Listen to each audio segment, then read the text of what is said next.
Good day, this is Ollie, and I want to share a story from the Philippines. This story is full of heart. Ang istoryang ito ay puno ng puso.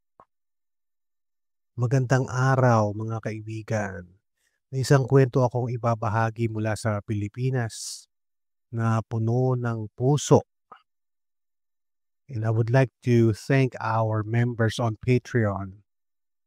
And if you haven't joined us yet, you could join us at patreon.com/Learn Tagalog Filipino.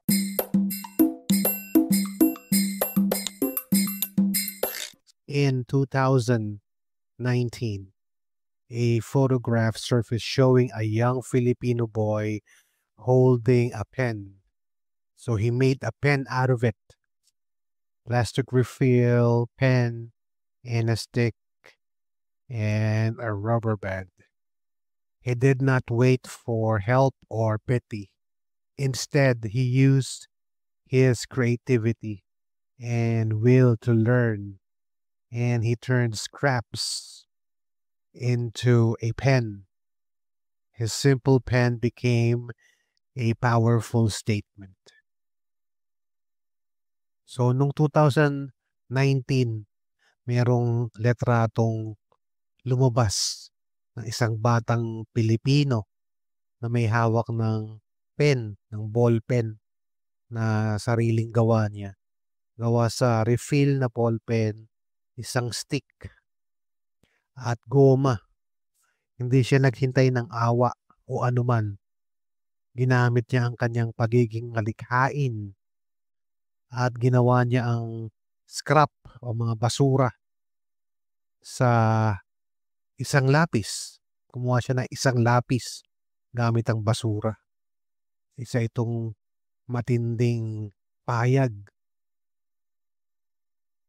In 2019, only 10% of primary level Filipino students achieve minimum reading proficiency and just 17% met the math standard. Noong 2019, 10% lamang ng mga batang estudyante ang may kakayahang magbasa at 17% lamang ang umabot sa pamantayan sa math.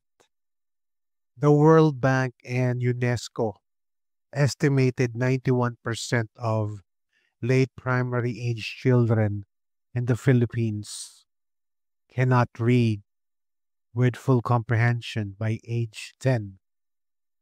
This is called learning poverty. Ayon sa World Bank at UNESCO, tinatayang 91% ng mga bata ay hindi nakababasa at nakaiintindi ng kanilang binasa pagtungtong ng 10 taong gulang. Isa itong pinomenong tinatawag na learning poverty na hinaharap sa pagkatuto ng mga bata. Many children lack basic learning tools due to poverty.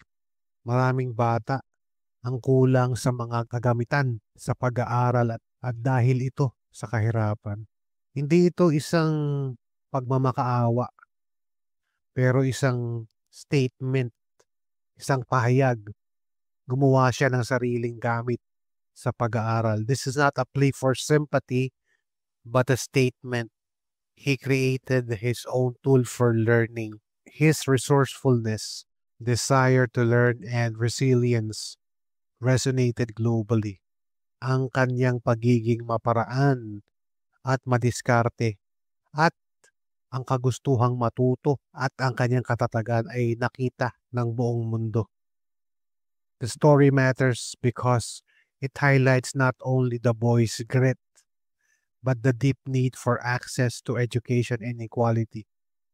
Ang istoryang ito ay mahalaga dahil hindi lang ipinakita nito ang pagpupursige ng isang bata, kundi pati ang matinding pangangailangan na magkaroon ng access sa edukasyon at pagkapantay-pantay.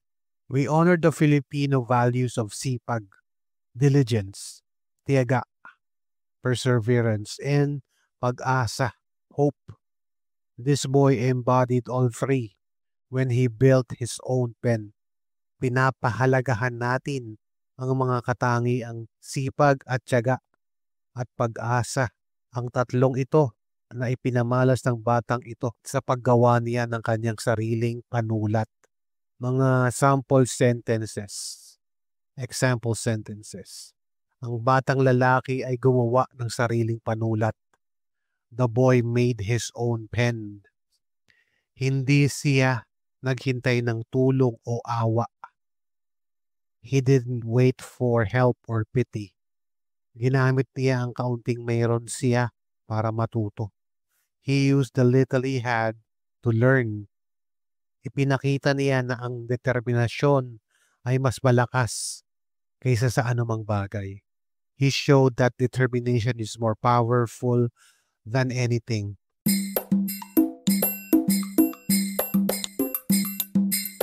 Alright, so let's talk about the vocabulary. Bokabularyo, pag-usapan natin. Sipag. Sipag. Diligence. Steady effort. May sipag siya sa pag-aaral araw-araw. He has diligence in studying every day. Tiyaga. Perseverance. Not giving up in struggle. Pananatili. Pinanatili niya ang tiyaga kahit maraming pagsubok. He kept his perseverance despite many challenges. Panulat. Pen. Writing tool.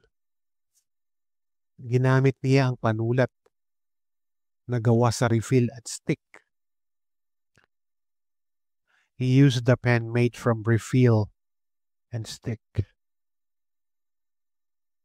Likha. Creation. Likha. Ang likha niyang panulat ay naging inspirasyon sa iba. His pen creation became an inspiration to others. Pag-asa. Pag-asa. Hope. Believe in a better future. Kahit mahirap ang buhay, may pag-asa pa rin. Even though life is hard, there is still hope.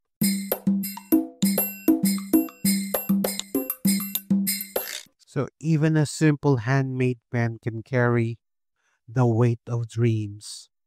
Let this boy's story and resourcefulness remind us real strength begins where excuses end. Maraming salamat po at sana ay may natutunan kayo sa episode na ito.